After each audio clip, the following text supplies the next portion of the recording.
Hello. We're back for another episode. Zabbo, fresh from Ohio. From Ohio? You don't hear that very often. Somebody coming back from Ohio. What a month you've had, huh? I have had a month. I've had a couple of good months, and capped it off. I went to the Hall of Fame induction ceremony, the NFL Hall of Fame induction ceremony in Canton, Ohio. I didn't even think you went to college, never mind down to the NFL. Yes, both actually. But yeah, it was a good time. I went to witness Larry Fitzgerald being inducted into the Hall of Fame. And that? It was really cool. It was a great experience. Glad I went. And then I checked out the Rock and Roll Hall of Fame while I was there too. I didn't realize it was in Cleveland, so that was pretty cool as well. You would normally think it was Tennessee or something, wouldn't you? Yeah, rock and roll, but yeah, there it was in Cleveland, and what a place that is too. Hot and sweaty. It was Cleveland was warm. Cleveland in August is warm. Minging, absolutely horrible. This is episode 177. It's called the Caddie Dilemma. Could be referring to a number of things there. We have a bunch of dilemmas when we're caddying out there, but what do you speak of? This is pertaining to a number of stories we have as caddies, with probably the biggest dilemma of all, which is cheating.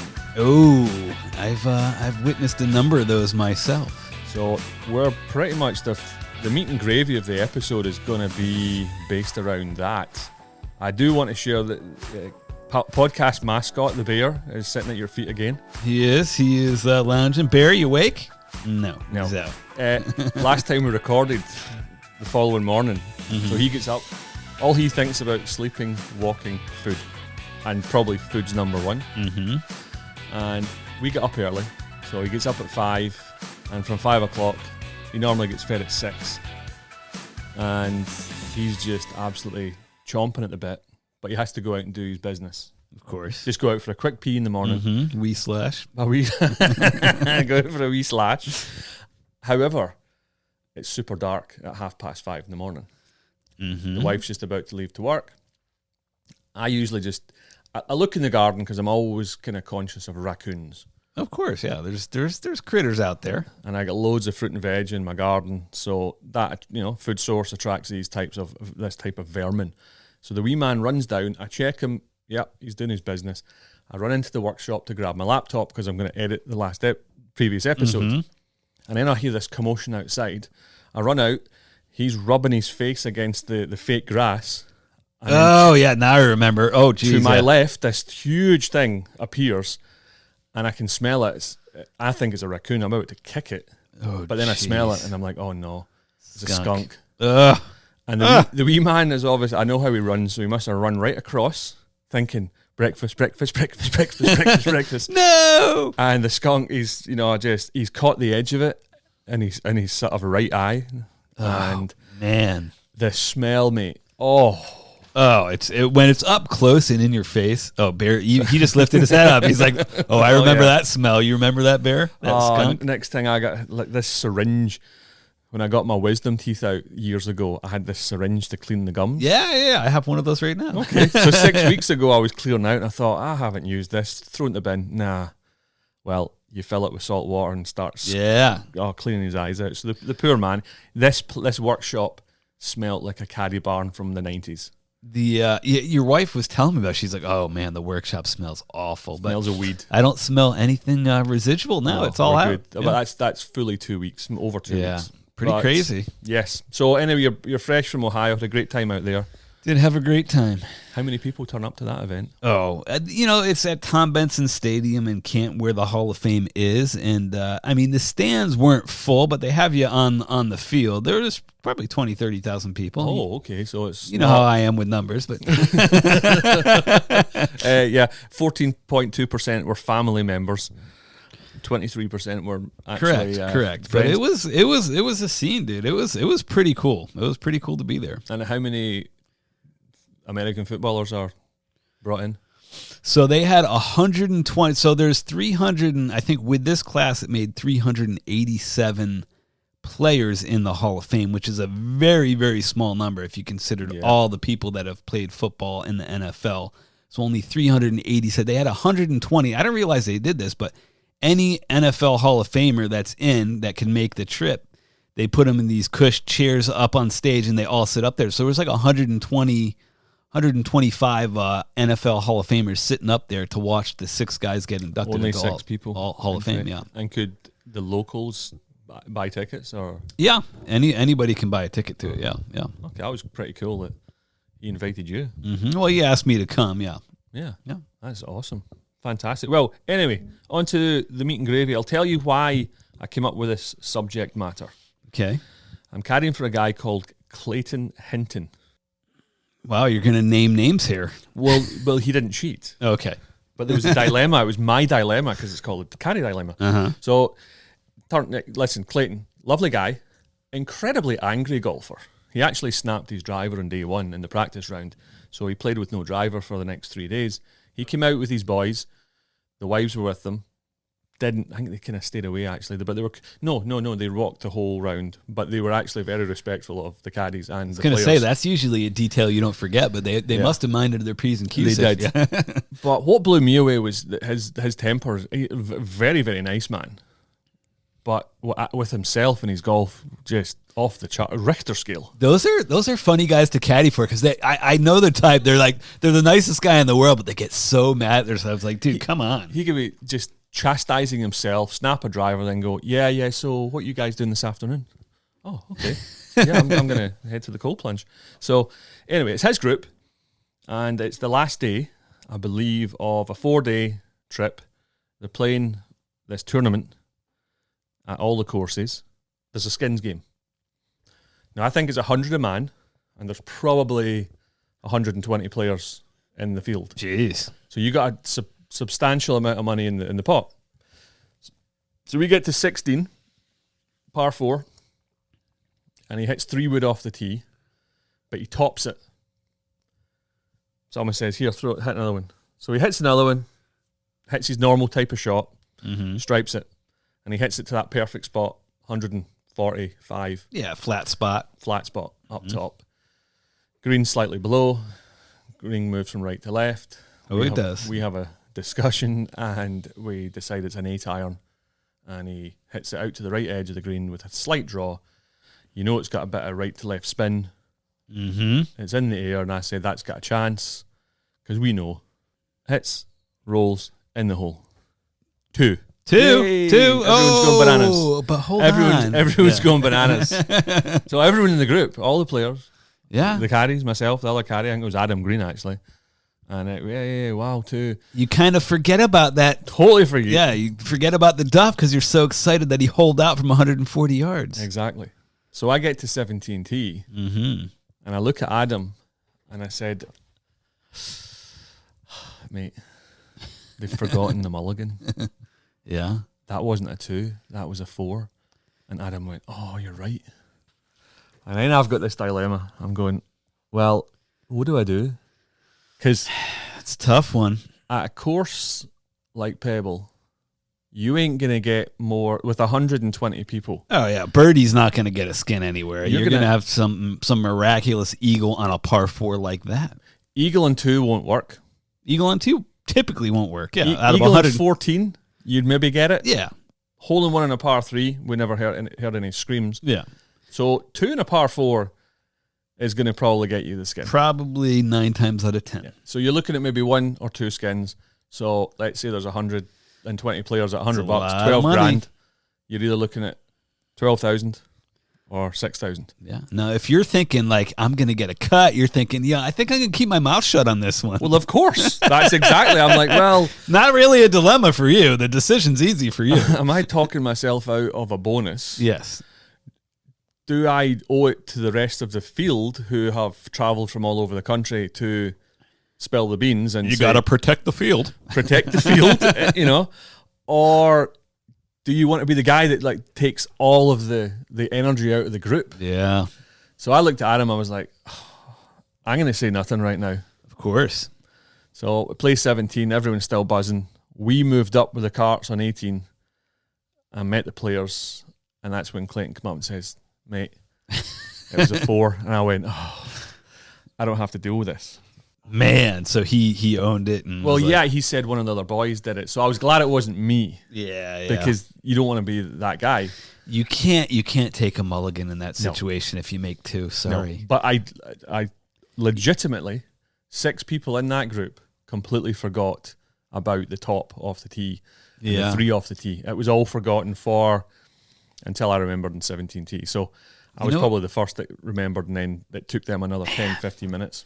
But if say he hit it to like 2 feet and tapped in for 300%, he would have wrote down 3 on the scorecard and he would have walked away. Exactly. You're probably right. You're probably right, because it wasn't being analysed. So I asked you if you had any, sort of dilemmas that either you have seen or in the pro game, because obviously the pros will take whatever they can. Yeah, I've had a bunch, and I've seen a bunch of little small ones. I was thinking about this when you mentioned this, the subject of this episode, because we see this we caddy for a lot of hacks in regular resort play, a lot of like corporate groups, and a lot of people who don't play at all.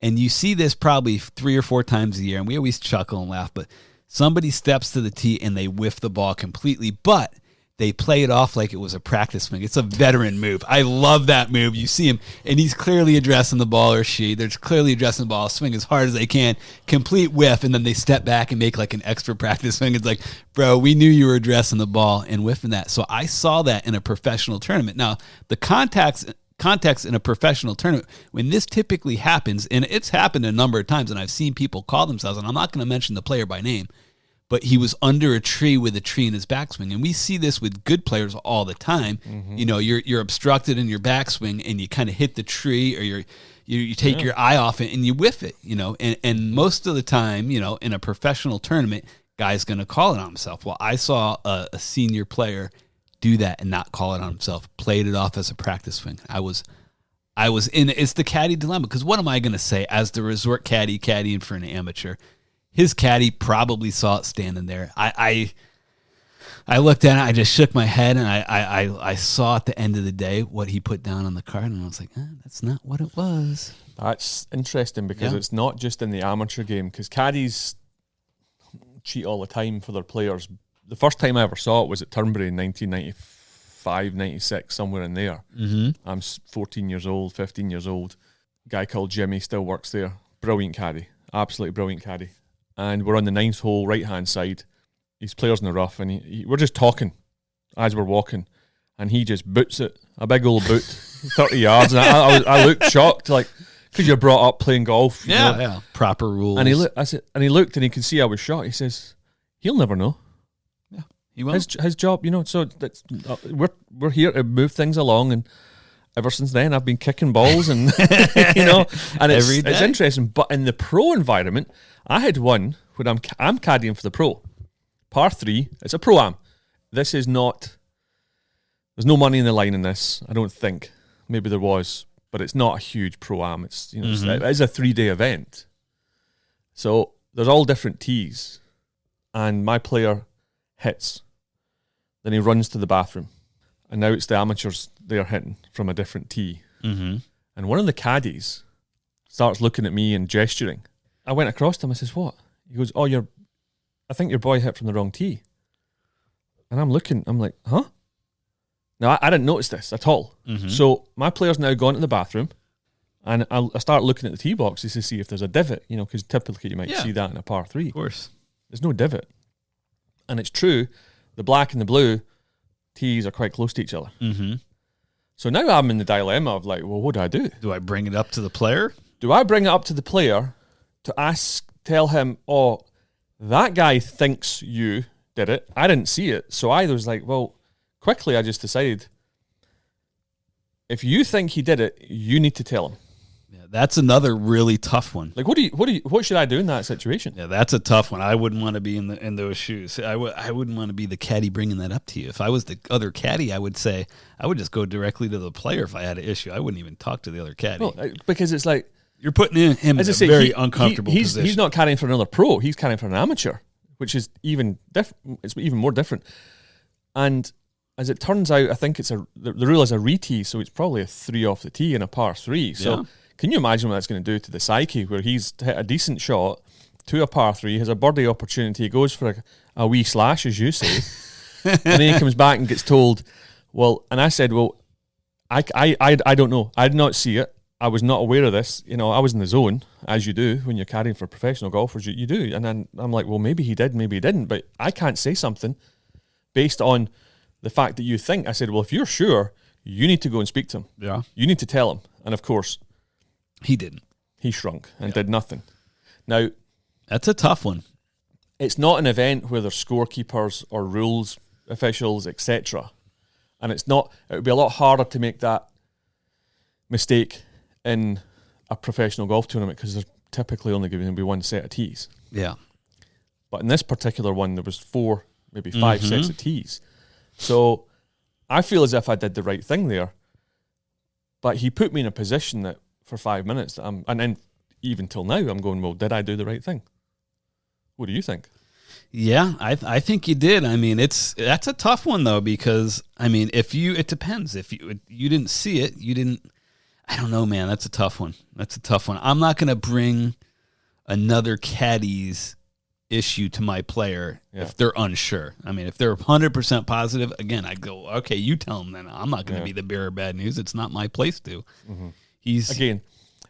Now, I get told by another pro, and once I says, well, where's your caddy from last year? He said, oh, you had to go. Well, why was that? He says, well, we were in a hotel room after a round. He basically said to the pro, oh yeah, I saw you, the ball moved when you addressed it. And the player said, what? He says, well, you didn't see it. And the guy went, no, what are you talking about? Yeah. So the caddy had seen the ball oscillate at address, thought the pro had seen it too and just let it go. So now the pro's like, whoa, dude. You thought I was cheating? You thought I was cheating? Yeah. And then number 2, you said nothing. And now you're saying it. So he made 2 decisions. Decision 1 was, you're fired. Yeah. That's a quick way to lose your job. I can never have you on my bag again because I don't trust you, and you quite obviously don't trust me. Absolutely. And call him my integrity. And number 2, he calls the rules official and DQs himself. Explains the situation, which hats off to him. And just so you know, next week I'll be having a different caddy. Unbelievable. That's ridiculous. That's crazy. Yeah. I have one, you say like those tournaments happen frequently where it's like a pro and some AMs and there's not scorekeepers out there and there's not rules official and they're playing with AMs. Sometimes you see some creative scorekeeping. I've seen that. Actually, you were with me on that job, and I was describing to you the play-by-play of what was going to happen and how it came down. And I was like, and again, it's the Caddie Dilemma, because what do we do in that situation? Like, it'll go by 3 or 4 holes, and there's be no numbers on the card, and I'm like, remember what he made back there a few holes ago. Remember what he made, and then watch what's going down on the scorecard, and you'd see the number. It'd magically be 1 or 2 lower than he actually had on that hole.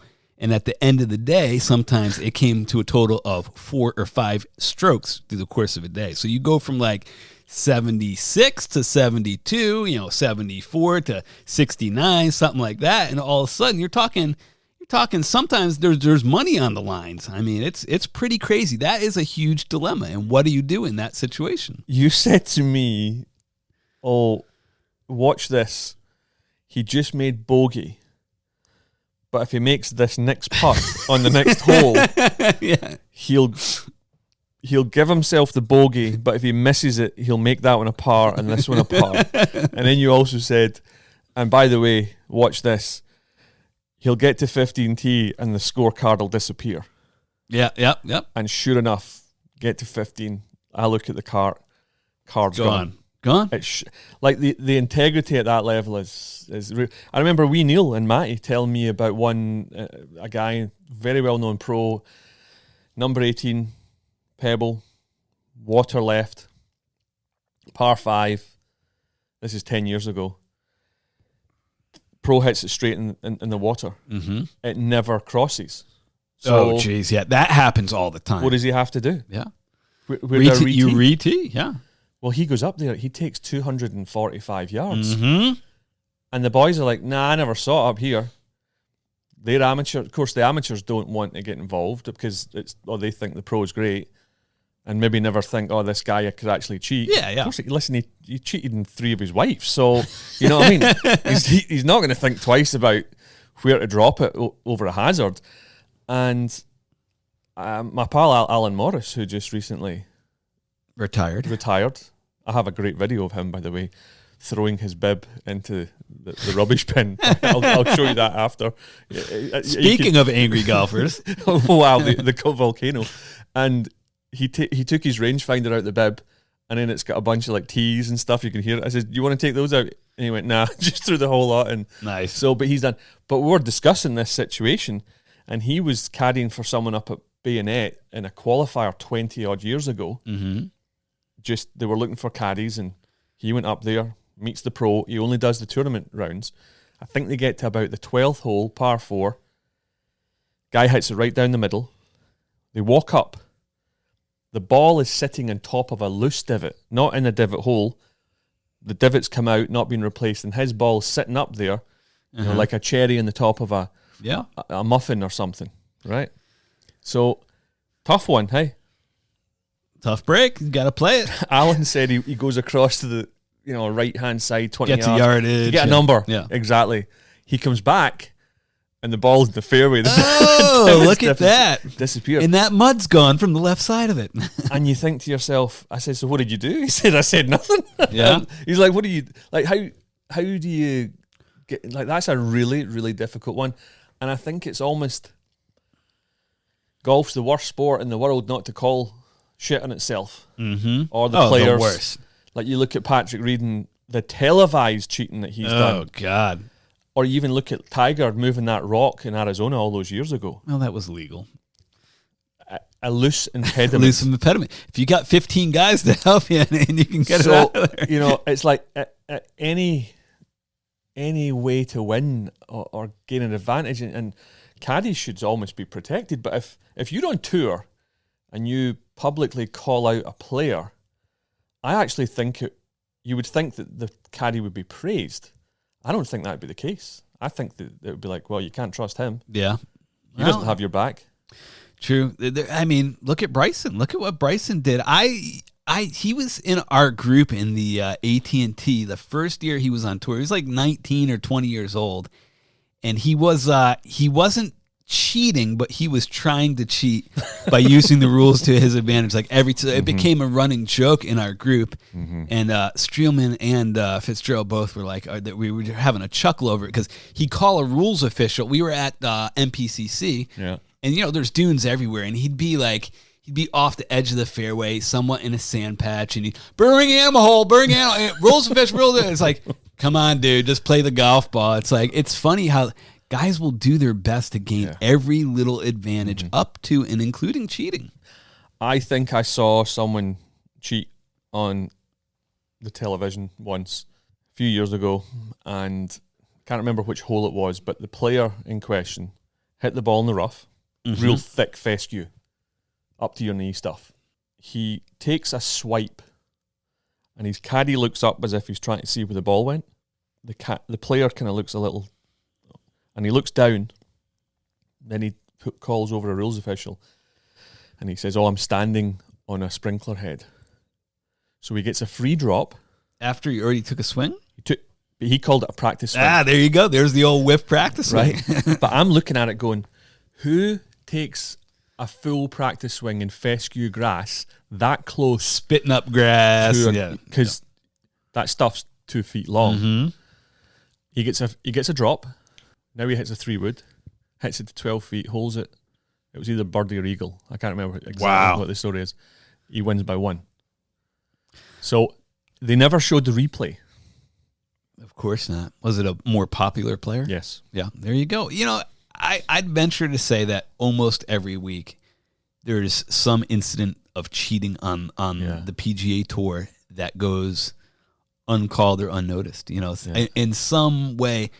We see it all the time. You get groups that are like, "Oh, we're playing it down today." Okay, playing it down, and just like Alan, you go over and you see like, "Oh, that wasn't the lie that I saw before." They're fluffing it. They're gaining every little advantage they can. It's the biggest difference between golf in America and golf in the UK. Where they don't cheat over there and they do. There's no such thing as a gimme, because that's the other thing about our pro-ams over here. Is that these pros that they start by this tournament I just carried in the last couple of days. On Friday, everything is putted out. Yeah. By the back nine on day 2. Oh yeah, scrape it. Yeah, I take that away. Yeah. Like That's there good. was one where my player didn't even want to come up to the green because it was a best ball. Because he didn't want to come up to the green, and he's waiting to see what if his partner holds the putt, which he didn't. And then the other two they went, "Oh, we'll just give him it." Yeah, he would have made it. Or, what 20-footer? So I've got the flag, and they went, "Hey, you hit it." So I hit it, and I missed it, and he was like, "Aye, yeah, he's good for a 4." Yeah. So it is wild, and I don't know. At some point, your integrity has to be questioned. It is a huge dilemma we have. It's ridiculous. I'll tell you another dilemma that I've told this on the podcast before, but this is just priceless. Sometimes we get invited by our guest clients. You hate that word, but our guests that we caddy for to play with them. They have an extra spot, and this group that Fish caddies for all the time. Ed McGeorge, I'll name his name. Ed McGeorge. Anyway, invited Fish to play, and he's like, "Why don't you caddy for Ed, and I'll have Dougie caddy for me, and we'll do singles." And I'm like, "Oh, this is perfect." This is years ago, so we're out there caddying, and they're playing for money. I mean, they're playing like $100 Nassau, and we're on the 18th hole, and Ed, who I'm caddying for, sprays it right of the cart path at 18 on the weak course. He's like in the junk, so I kick it left, short of the bunker. This is me cheating now. And Dougie's out there with me in 4 caddy pits, and Ed's playing terrible. He hasn't played well all day. So I give him a good lie. He's like 180 out. Prop it up. I mean, he was dead right of the cart path, and Fish hits it down the middle. And Ed put it to like 2 feet and had a tap in birdie, and Fish made 5. And Dougie was there for the whole thing. And Fish, and obviously Dougie's going to tell Fish, and Fish is like, "You mother, what? I mean, what? You cost me $100. I'm like, hey, Ed was happy about it. It was so good. The Caddie Dilemma, Zabbo. There was no dilemma for me. That was magical. There we go. So that's so funny. Excellent. Well, we have a bunch of mailbag questions coming up with some shout outs. Here is a quick message from us about how you can support us. In Zabbo's World of Golf coming up. Oh, sorry. Oh, I got a good one. We've been talking about cheating. I have a good one. It's coming up. Myself and Zabbo would just like to pause and say a quick thank you to all of our listeners for your continued support of our podcast. However, we would also like to ask for a wee favour. If you're a fan of what we do at the Real Life Caddy podcast, please help us out and take 60 seconds to share the podcast with some golfing friends. As an independent broadcast, it is always a challenge to break into the marketplace and grow what we love to do. This is where you can help us hugely, so please take a minute and share what we're doing. If you aren't already, please follow us on YouTube, Twitter and Instagram, and please get in touch with any mailbag questions, feedback or suggestions. You can also buy us a beer by following the link on our website, or even sponsor an episode or two. Thanks for listening, and again, we appreciate your support. Now, let's get back to the action. So that is how you can help the boys. Support us. Come on. Michael, Zabbo's World of Golf, I need to get you a little jingle. We don't have a jingle for Zabbo's World of Golf yet? What do you got? Cue something up. Look at that. Very nice, very nice. I will get a jingle for you, though. You should. So what we got this week? So I was thinking in the same vein of cheating, we're talking about the Caddie Dilemma. Well, this is just the dilemma of the real world of golf. And maybe not a dilemma for these two until they got caught, but you actually told me about this briefly months and months ago, but there was so during COVID, golf really exploded, right? People, you couldn't get tee times anywhere. And in Southern California, golf now is huge throughout, the United States in general. They get decent tee times, at reasonable rates. So these two brothers, identical twin brothers in Southern California, they figured, why don't we just buy all of the tee times and then we'll resell them? So these brothers, Steve Kim and Ted Kim, and they're like X-ray technician, identical twin brothers from down south. They were like, let's do this. I mean, there's all these tee times and people would pay a premium for. So you probably guessed by the last name, they are Korean. And there's Shocker. Shame on you, Koreans. So they figured, let's buy all the tee times. We'll buy them out. We have all these premium tee times, and then we can resell them. So they would resell them at a premium of $30 or $40 more than they paid for them. You do that thousands and thousands and thousands of times. That adds up to a substantial sum. Do you have the number, Mr. Numbers guy? Well, I'll tell you. I'll give you a few numbers. So it was between $30 and $40. So they sold them through this. It's called Kakao Talk. It's this app. This Korean. This sounds made up. Ask Cho and Ching. They probably use it. It's a Korean messaging app, and they were able to sell these tea times, and they weren't totally dumb about it. So they ended up getting charged at the federal level, but they weren't totally naive about what they were doing, because they set up a company. Mm-hmm.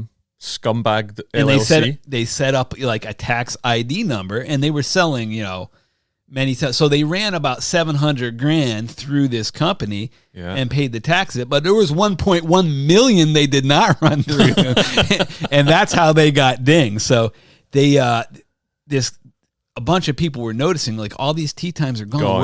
Where are they going? And they tracked it back to this messaging app, and they brought it to the attention of the federal authorities. Well, they had a legitimate company, which they ran money through, but not they ran all of it through.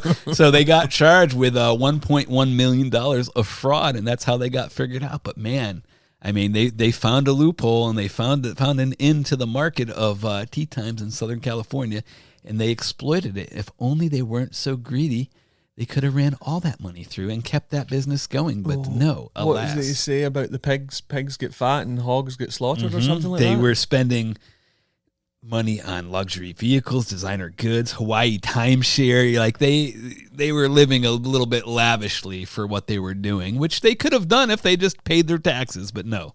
They tried to conceal the money. Which Koreans are not normally like, because they're tighter than 2 coats of paint, I've been told. Well, these ones like to lap in the life of luxury right there. What do you think of that? Good on them for finding the market, but bad on them for not being paying your taxes. You gotta be honest about it. If you're gonna cheat, you gotta be honest in your cheat and at least pay your taxes. If you're gonna set up a company and run money through it, you got to run the whole lot through, because it's trackable. They were using Venmo and Zelle. That's how these guys were getting paid, feeding it into their bank accounts. There's records of these things, Kim Brothers. Did you know that in the previous administration in this country, there was the Treasury Minister, the Treasury Secretary, they call him over here. She wanted to pass a law that any transaction over, I'm going to say $600, but it might be less, be reported to the IRS. Well, there is that thing that you get a special form, and I've gotten it, because if you're paid, I think it's over $600, something like that, in Venmo or Zelle like that, it gets reported to the IRS. Okay, well, I've never received that, and I've definitely received plenty that way. So you better look out for the federal authorities. They're coming after you. I hate the government, so I'm with the Kim brothers in some ways. But anyway, you know what that means, Zabbo? It's mailbag time, folks. Yes. What do we got? If you have any questions, if you have any feedback, you can email us, podcast@glorifieddonkey.com, or contact us on the socials as previously mentioned in the little ad we put out there. First question. In your boy's opinion, what does an amateur golfer have to shoot in order to call themselves a good golfer? And that's from a Kyle Straw, and he is from West Dundee. Where's that? Australia? It's actually in Illinois.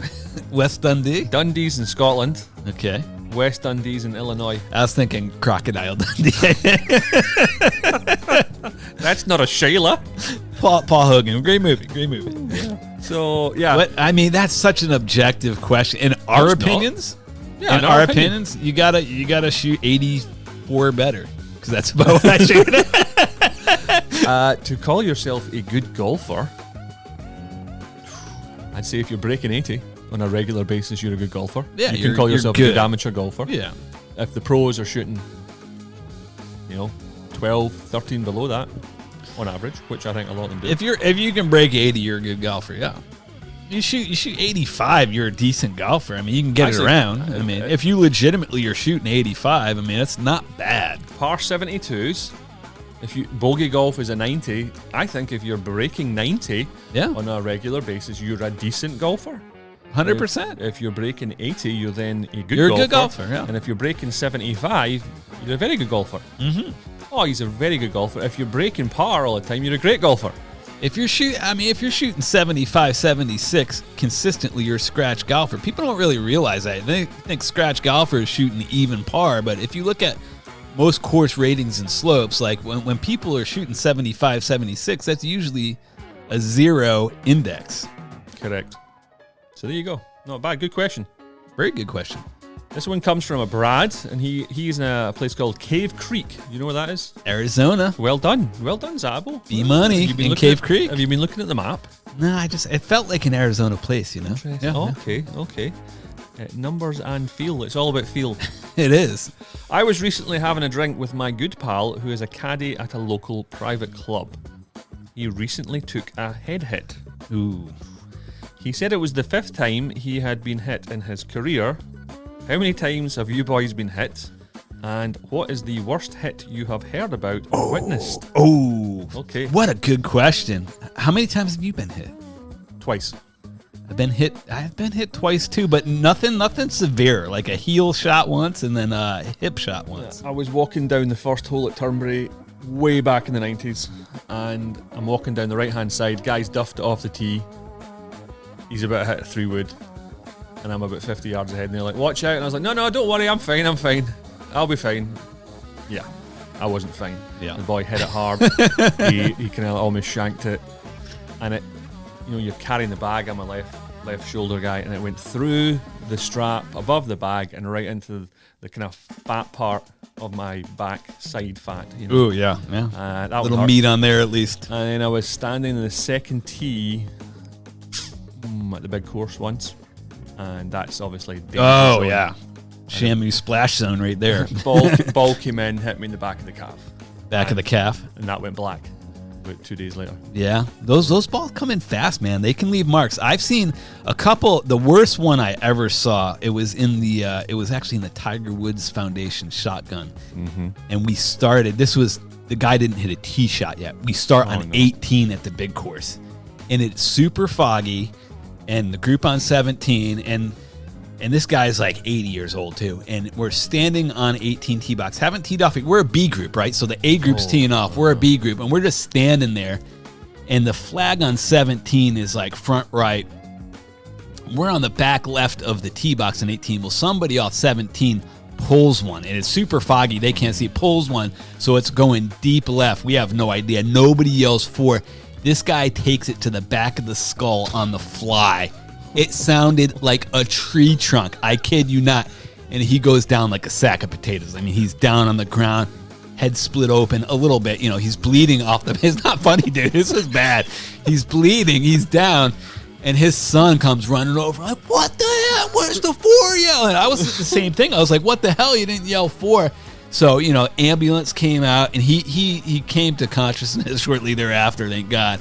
And he was okay. He didn't want to go in the ambulance, but needless to say, he did not play that day. It was brutal, but good thing he lived and he was okay. But man, you talk like a few inches one way or another. Oh, you did. Temple shot done. Yes. I mean, but that was the worst I ever saw. It was awful. Actually, the other one, this was actually pretty funny. It's funny now, huh? Well, this one was funny because it involves my immediate family. So it was in Florida.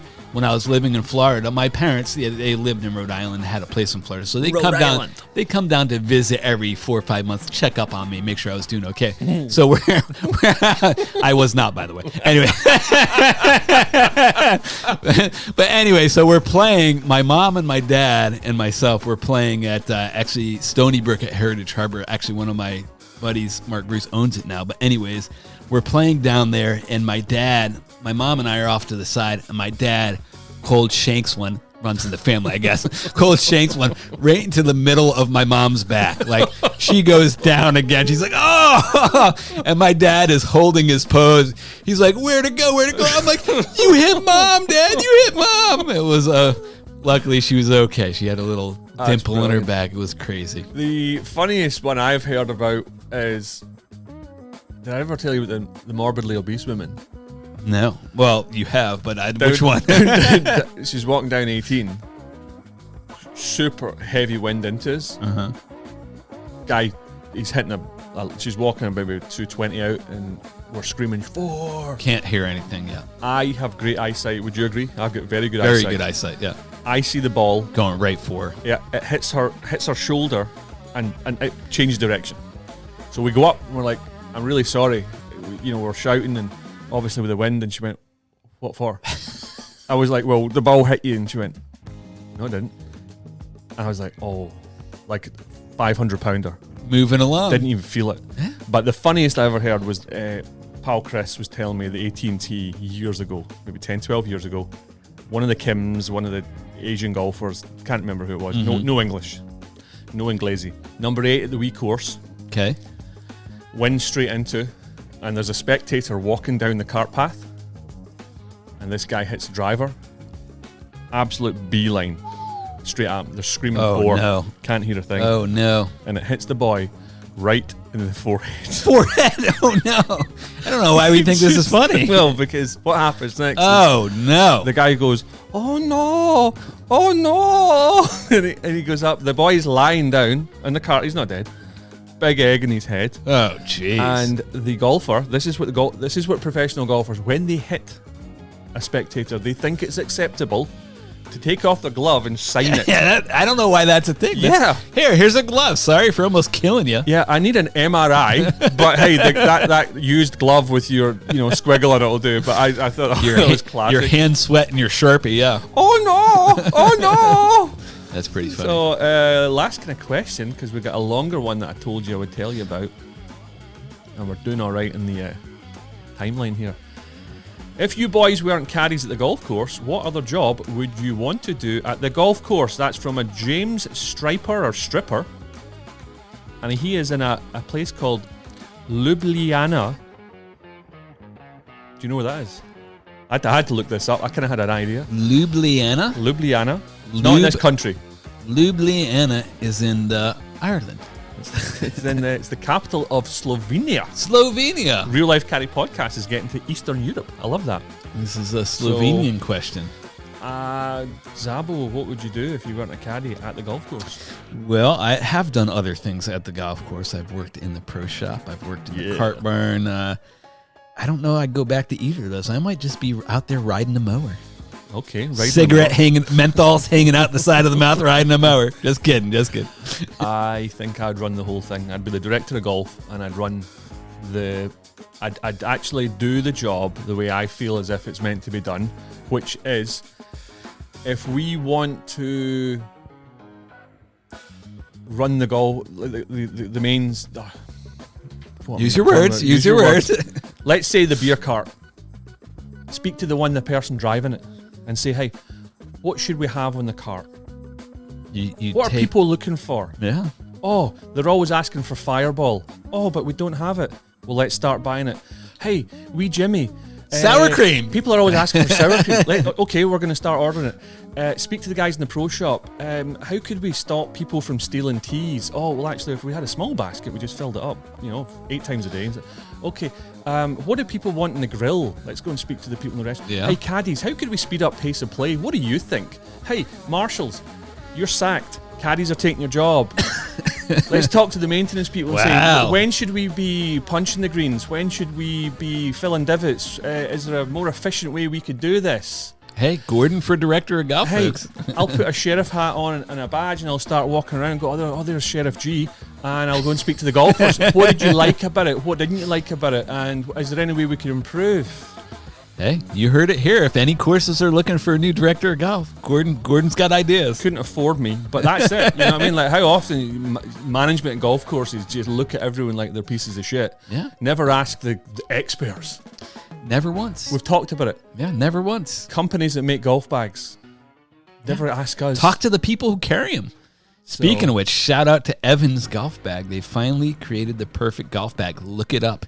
Oh. It's out there. The perfect golf bag finally exists. I'd love to hear more about that. Maybe, you will. Maybe have to contact them, Zabbo.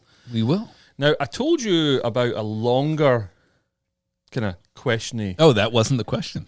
No, that wasn't it. Okay. I quite like that one. Ljubljana in Slovenia. Sounds like a good place. Maybe not so much in the 70s, well, any time from maybe the 30s, 40s, 50s, 60s, 70s, 80s, 90s. But, in the last 20 years, probably a good place. Anyway, Michael Barr, regular listener from Melbourne, Australia. It's not a Sheila. That's not a knife. Well, this is a knife. Hey, Big G and Zabbo. I've recently returned from a 2-week trip through Vietnam and Cambodia. Aye, tell us more, Michael. Where we played 7 rounds of in Vietnam and 1 in Cambodia. Lopsided. My mind often wondered what you guys would make of our caddy experiences. Boy. I offer the following mixed bag for you to use as you wish. All our caddies were women between the ages of 21 to 28. I know a lot of caddies that if they went there, they'd probably end up having a wife. Some that already do.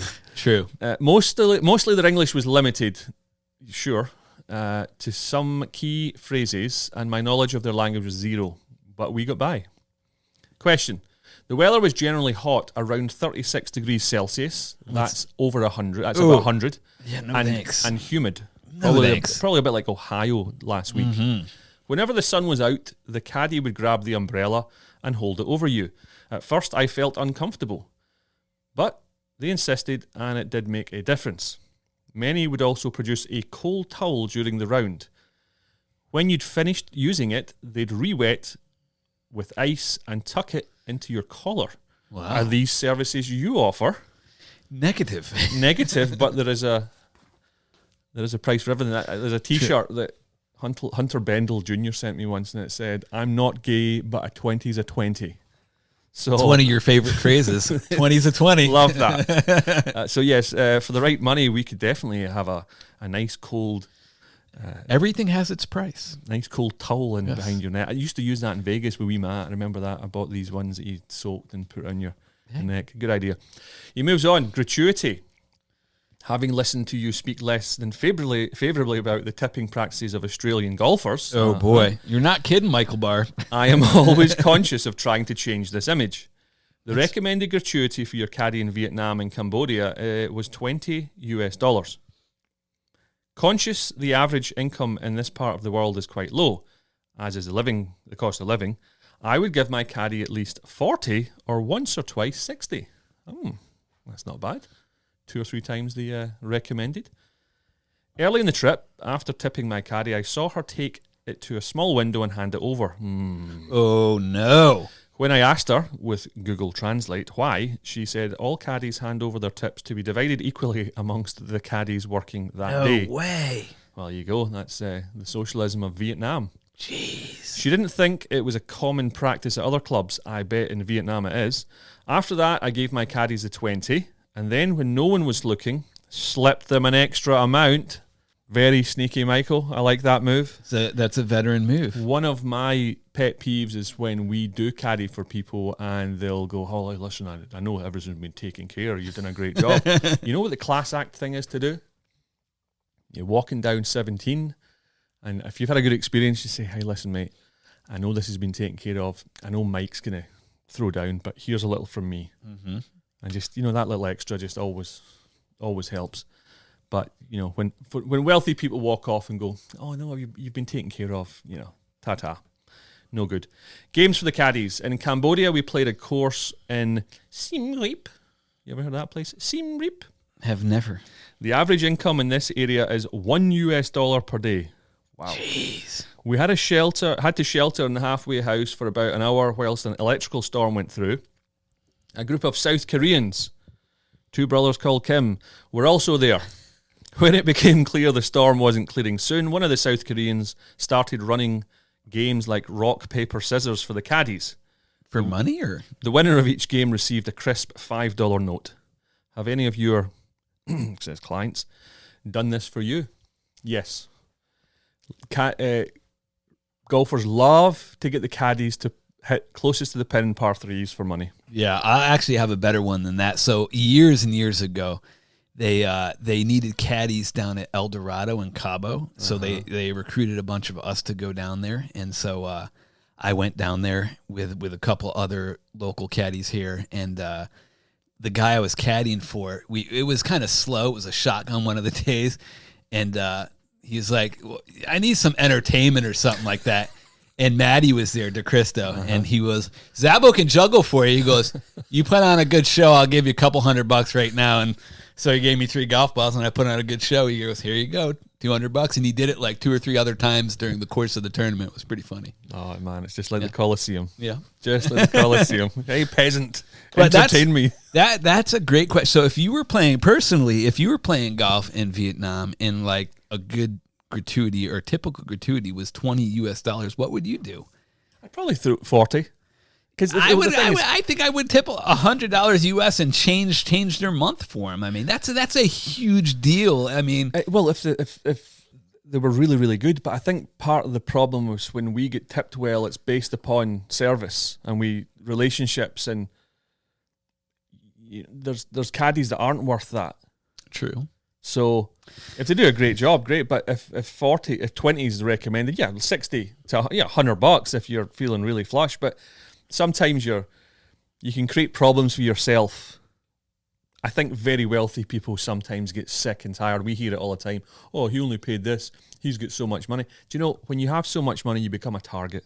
True. And it becomes very, true. very tiring that who's a real friend and who's not. Yeah, expecting like a ridiculous amount of money because you have so much. It's like, come on. I have a billionaire that I caddy for, and we discussed this a few months ago, and he says, every time the phone rings, he says, even family members, they're asking for stuff. Yeah. And he says, it's ridiculous. It gets really tiring. And, I get it. So say you tip the caddy 100, but it's not really warranted. They might, Chinese whispers or Vietnamese whispers, might go around, and all of a sudden everyone's wanting a piece of that action, because you know what it's like. For sure. There's caddies in the barn that they'd walk off the course and start peeling off, Yeah, them telling everybody else that they got $100, that they would be like us telling, he tipped 1,000 today, Yeah. So that's very good. I'd love to go to Vietnam, Cambodia to play some golf. That would be a real good experience. Easy now. Right, shout outs. I'd like to first of all shout out a Nick Church, and he is in Gallatin, Tennessee, and he is a listener. Met him on Twitter. We also have an Alex Hasslacher. He's a caddy out in the East Coast, and he has developed an app. It's called the Golf Yardage Pro app. Golf Yardage Pro app. Check it out. It's only available if you have the latest update on the Apple phone, and it's also only available in North America. So sorry to all our European brethren. And finally, Tom and Tony from Tampa. A couple of great lads that I just carried for. Nice. They, unfortunately... So Tony, I thought about you. Tony, when I first meet him, he says, we have course access because Tony's been dead twice in the last 4 years. Yeah. And made a miracle Got to make sure he can drive to the ball, yeah. So he clinically dead, and then they shocked him back to life. Mm-hmm. So seen that before. He's only got 30% of his heart working, so he gets out of breath, so I have to drive to the ball. Couple of big boys, by the way, like some, pair of units. Talking like 260-ish. So Tom is driving. Tony's a passenger. First day goes well. Second day's going even better. It's better ball. We get to number 6. And Tony's at the edge of the fairway. I said, hit the ball at me. I run up the hill. And he actually hits a laser beam at me. Which is, sometimes when you're giving people a line, it is actually kind of great when they hit you. Almost, they actually hit the line, and then you just turn around to go, oh, that was a good line, actually. Because sometimes you might give a dodgy line. Yeah. Anyway. Happens. Nearly hits me, jump out the way, start walking. And then everyone starts shouting at me, going, come back, come back. So I turn around and I went, oh, no. Oh, Tony's down. Tony's down. So I go straight onto... Not again. I go straight into WhatsApp. I message the wife, get Marshall out here now. I get to the top of the hill and I look down and the cart's flipped. Oh. And I'm like, oh, no. So this is really bad. Cart flipped? Yeah, they flipped the cart 6. At the big course? Yeah. Oh.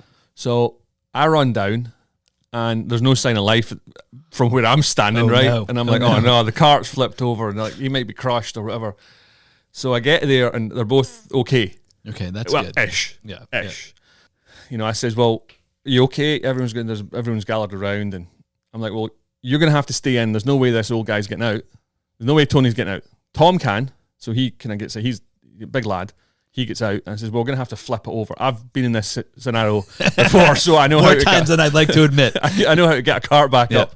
So we get him to duck. We flip it over, and what happened is they try to drive up the hill. Mm-hmm. Now, if I was allowed to drive and jump in the back of a cart, this would never happen because there's no way we're going straight up the hill. God, not with those two in the car. It's then stopped, said you can't go any further, so they've then reversed. Oh boy! And as they've reversed, it slid to the side and it's flipped over. Not good. And 260 Tom has fallen on top of his pal Tony with only 30% of a heart and crushed him between the ground. And now he's down to 15%. The next couple of holes were like they were shaken up, obviously. Do you know what I mean? Was there like yard sale, like clubs strewn about? No, so everything stayed. What I will tell you is I went to look for my keys because I have the little shoe bag in the back. It wasn't zipped up, and I'm looking for my keys. Oh no! And I find them down at the bottom of the cart next to the two golf bags. Good thing you found them. I'd have known where to find them. Yeah. But I'm just sitting there going. So it was the next couple of holes. The boys were shaken up.